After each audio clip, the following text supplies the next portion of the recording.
Hello friends, आपका स्वागत है मेरे YouTube channel N A for to success पर। हम लोग प्राचीन भारत के इतिहास में चोल वंश से संबंधित प्रश्नोत्तर कर रहे हैं। आज हम लोग प्रश्न संख्या 21 से 33 तक करेंगे व्याख्या के साथ। उससे पहले हम लोग चोल वंश के राजा के विषय में पढ़ लेते हैं, उसके बाद जो है प्रश्नोत्तर करेंगे। इससे जो है हम लोग का ये भी प्रश्न छूटेगा नहीं। तो चलिए पहले चोल वंश के राजाओं के विषय में अच्छे से जान लेते हैं, फिर प्रश्नों को हल करते हैं। पिछले वीडियो में हम लोगों ने चोल राजा परांतक द्वितीय तक पढ़ लिया था। राजेंद्र प्रथम, जिन्होंने 1014 से 1044 ईस्वी तक शासन किया था, इनकी उपाधियां थी गंगैकोंड, पंडित चोल, कटाधिपति। इतिहासकार स्मिथ ने राजेंद्र प्रथम को दक्षिण का नेपोलियन कहा है।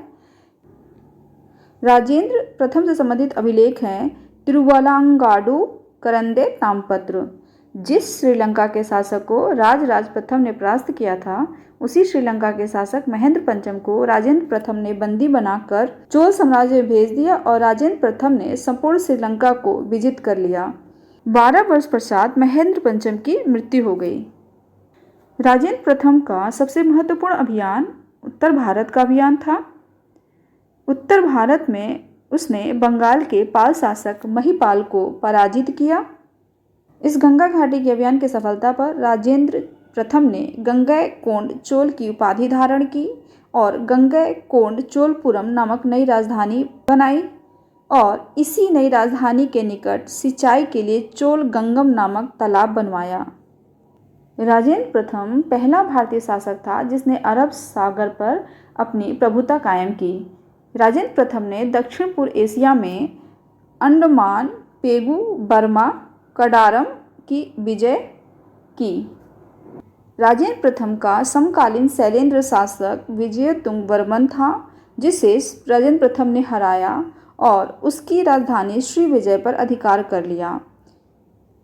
राजेंद्र प्रथम ने 1033 ईस्वी में चीन में एक दूत मंडल भेजा था। राजेंद्र चोल के शासनकाल में चोल राज्य वैदिक शिक्षा, दर्शन, साहित्य, कला का प्रमुख बना रहा। उसने खुद पंडित चोल की उपाधि धारण की थी। राजाधिराज प्रथम 1044 से 1052 ईस्वी। राजेंद्र प्रथम की मृत्यु के पश्चात राजाधिराज गद्दी पर बैठा।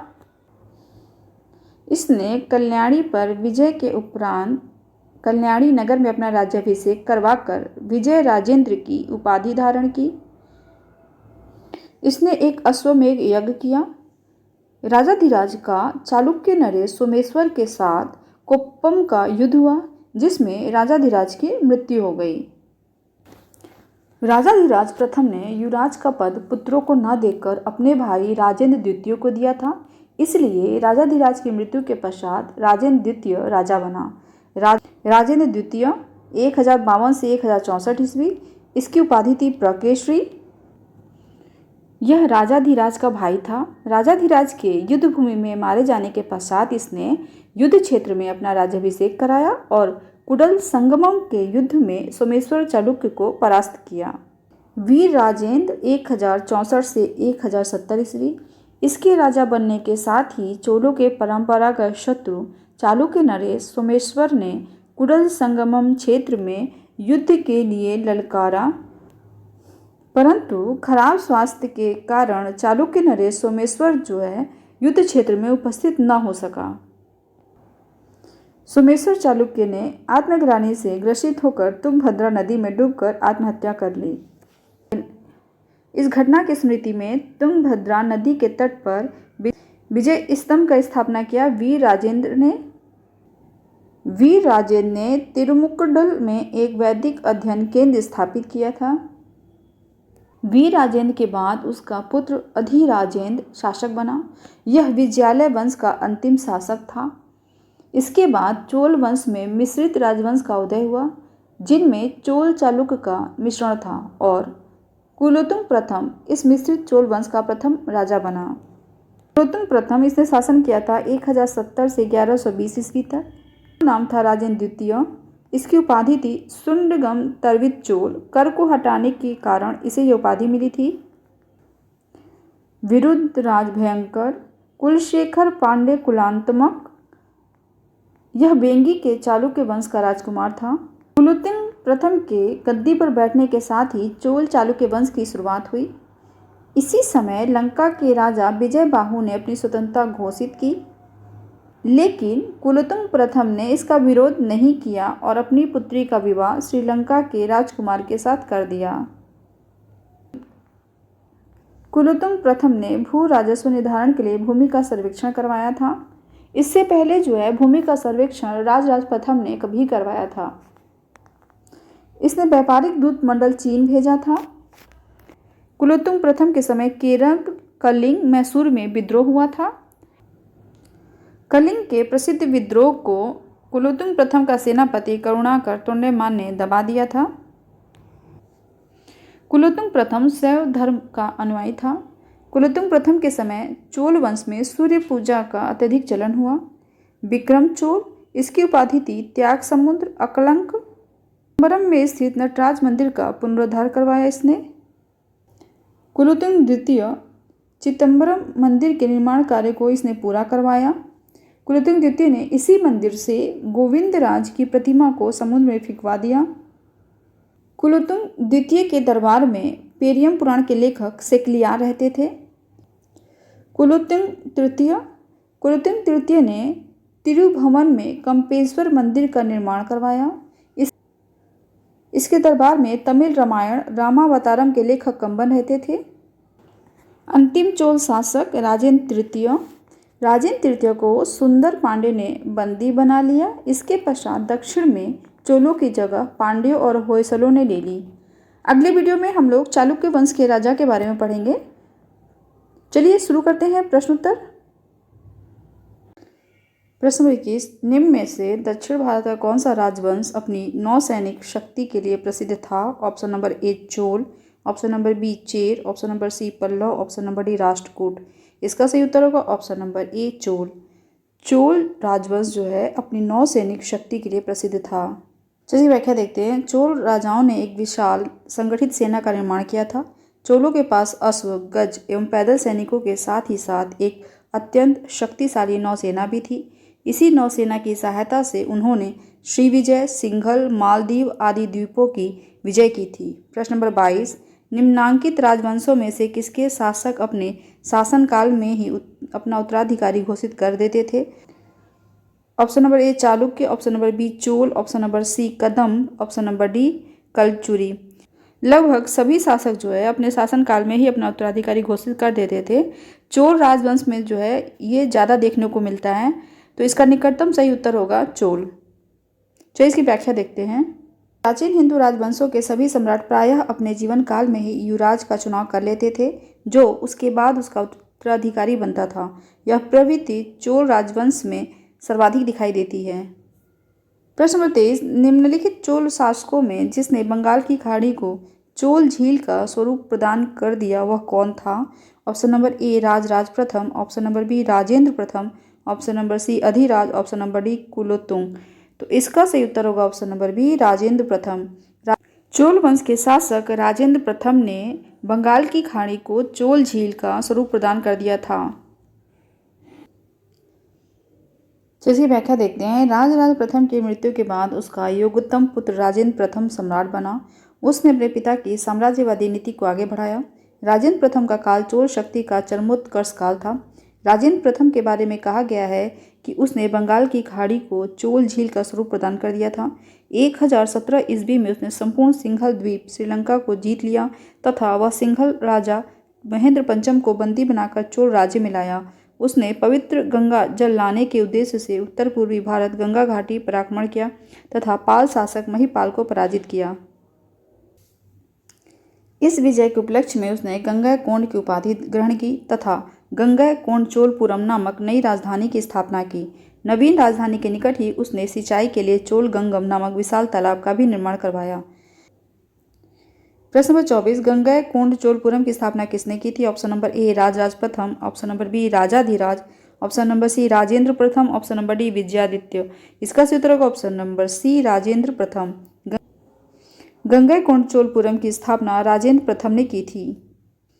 प्रश्न नंबर 25, निम्नलिखित में से किस चोल शासक को चोल गंगम नामक बृहद कृत्रिम झील बनवाने का श्रेय दिया जाता है?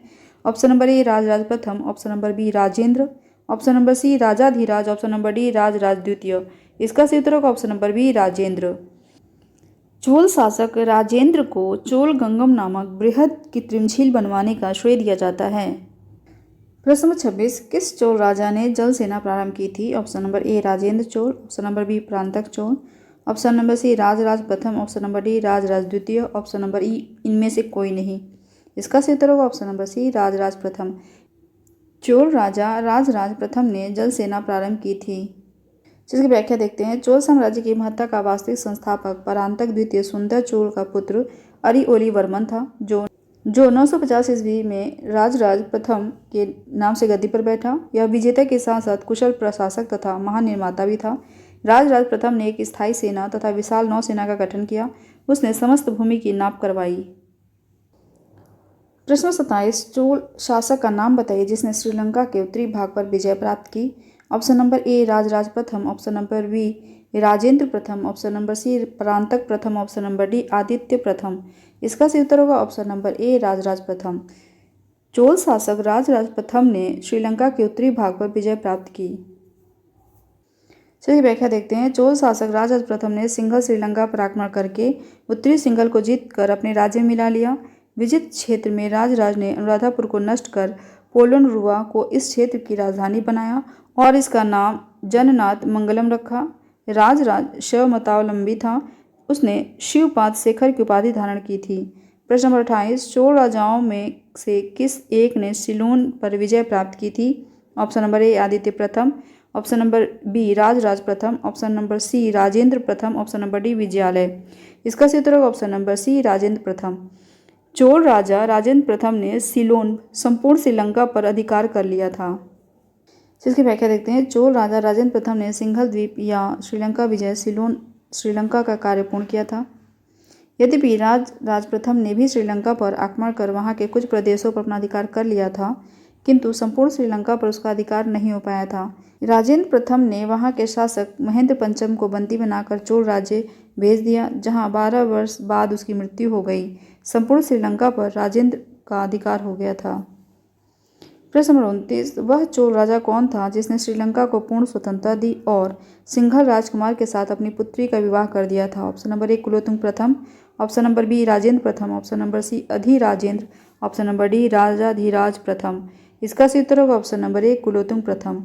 चोल राजा कुलोत्तुंग प्रथम ने श्रीलंका को पूर्ण स्वतंत्रता दी और सिंघल राजकुमार के साथ अपनी पुत्री का विवाह कर दिया था।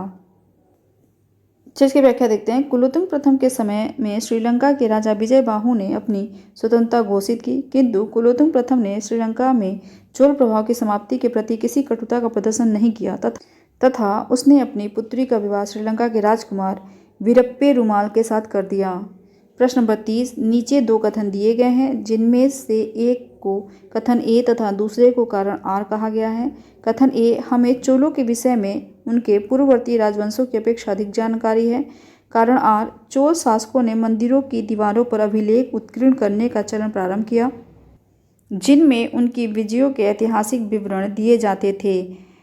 कथन देखिए, हमें चोलों के विषय में उनके पूर्ववर्ती राजवंशों की अपेक्षा अधिक जानकारी इसलिए है क्योंकि चोल शासकों ने मंदिरों के दीवारों पर अभिलेख उत्कीर्ण कराने का चलन प्रारंभ किया था। तो कथन भी सही है और कारण भी सही है। तो कारण है वो कथन की सही व्याख्या करता है। तो चलिए अब ऑप्शन देख लेते हैं। ऑप्शन नंबर ए देखिए, ए और आर दोनों सही है और आर ए की सही व्याख्या करता है, तो यही जो है हमारा सही उत्तर हो जाएगा ऑप्शन नंबर ए। जिसकी व्याख्या देखते हैं। चोलों के विषय में हमें उनके पूर्ववर्ती राजवंशों की अपेक्षा अधिक जानकारी है। राजा प्रथम एवं राजेंद्र प्रथम ने मंदिरों की ऐतिहासिक दीवारों पर शिलालेख स्थापित किए। राजराज प्रथम ने अभिलेखों द्वारा अपने पूर्वजों के इतिहास को संकलित करने एवं अपने काल की घटनाओं और विजयों को लेखों में जोड़ने की प्रथा का प्रारंभ किया। इसका अनुसरण बाद के राजाओं ने किया। अतः स्पष्ट है कि कथन और कारण दोनों सत्य हैं तथा कारण आर कथन ए की सही व्याख्या करता है। प्रश्न 31, भारत के इतिहास के संदर्भ में निम्नलिखित युग्मों पर विचार कीजिए। कथन एक है एरीपति, उसके सामने दिया है भूमि जिससे मिलने वाला राजस्व अलग से ग्राम जलाशय के रखरखाव के लिए निर्धारित कर दिया जाता था। कथन 2 है तनयूर, एक अकेले ब्राह्मण अथवा एक ब्राह्मण समूह को दान दिए गए ग्राम। कथन 3 है घटिका, उसके सामने दिया है प्रायः मंदिरों के साथ संबद्ध विद्यालय। उपयुक्त में से कौन सा या से युग्म सही सुमेलित है या हैं? ऑप्शन नंबर ए 1 और 2, ऑप्शन नंबर बी केवल 3, ऑप्शन नंबर सी 2 और 3, ऑप्शन नंबर डी 1 और 3। कथन 1 है एरीपति, उसके सामने दिया है भूमि जिससे मिलने वाला राजस्व अलग से ग्राम जलाशय के रख रखाव के लिए निर्धारित किया जाता था, तो ये कथन जो है सही है। तनियूर एक अकेले ब्राह्मण अथवा एक ब्राह्मण समूह का दान में दिए गए ग्राम, ये गलत है। कथन 3 दिया घटिका प्राय मंदिरों के साथ संबंध विद्यालय, ये सही है। तो पहला और तीसरा सही है, तो इसलिए जो है सही उत्तर हो जाएगा ऑप्शन नंबर डी 1 और 3। इसकी व्याख्या देखते हैं। एरीपति चोल प्रशासन के अंतर्गत वह भूमि होती थी जिससे मिलने वाला राजस्व अलग से ग्राम जलाशय के रख रखाव के लिए निर्धारित कर दिया जाता था। 7वीं 8वीं शताब्दी में दक्षिण भारत में घटिका प्राय मंदिरों के साथ संबंध विद्यालय थे। चोलकालीन स्थानीय प्रशासन में बड़े नगरों में अलग कुर्रम ग्राम संगठित किए जाते थे, जिन्हें तनियूर अथवा तकुर्रम कहा जाता था। प्रश्न 32, निम्न में से कौन सी संस्था विदेशी व्यापार से संबंधित थी? ऑप्शन नंबर ए श्रेणी, option number B Nagaram, option number C Nanadeshi, option number D Manigram. Option number C जो नानादेशी है और ऑप्शन नंबर डी जो है मणिग्राम, दोनों ही विदेशी व्यापार से संबंधित थी, तो ये जो है दोनों कथन सही हो जाएगा, ऑप्शन नंबर सी और ऑप्शन नंबर डी। जैसे व्याख्या देखते हैं। श्रेणी एक ही प्रकार के व्यवसाय करने वाले लोगों की समिति होती थी। नगरम व्यापारियों के स्थानीय संगठनों को कहा जाता था।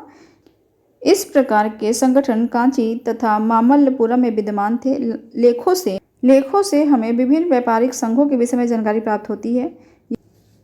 ये व्यापारी संघ है मणिग्रामम, नानादेशी, वलंगय, वलंजियर, इदंगय आदि। मणिग्रामम नानादेशी दूसरे देशों के साथ ही व्यापार करते थे।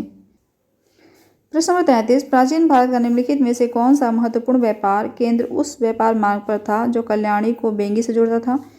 Option number A Tagara, option number B Shripur, option number C Tripuri, option number A Tamralipti. इसका सही उत्तर होगा ऑप्शन नंबर ए तगर। तगर जो एक महत्वपूर्ण व्यापारिक केंद्र था जो उस मार्ग पर था जो कल्याण को बेंगी से जोड़ता था। इसकी व्याख्या देखते हैं। तगर प्राचीन भारत का एक महत्वपूर्ण व्यापारिक केंद्र था। यह कल्याण तथा बेंगी के मध्य स्थित था। चलिए आज इतना ही रहने देते हैं। अगर आपको मेरा वीडियो पसंद आए तो मेरे वीडियो को लाइक ज़रूर कर दीजिएगा, अपने दोस्तों के साथ ज़्यादा शेयर कीजिएगा। अगर आप मेरे चैनल पर पहली बार आए तो मेरे चैनल को सब्सक्राइब कर लीजिए। Thanks for watching, good bye.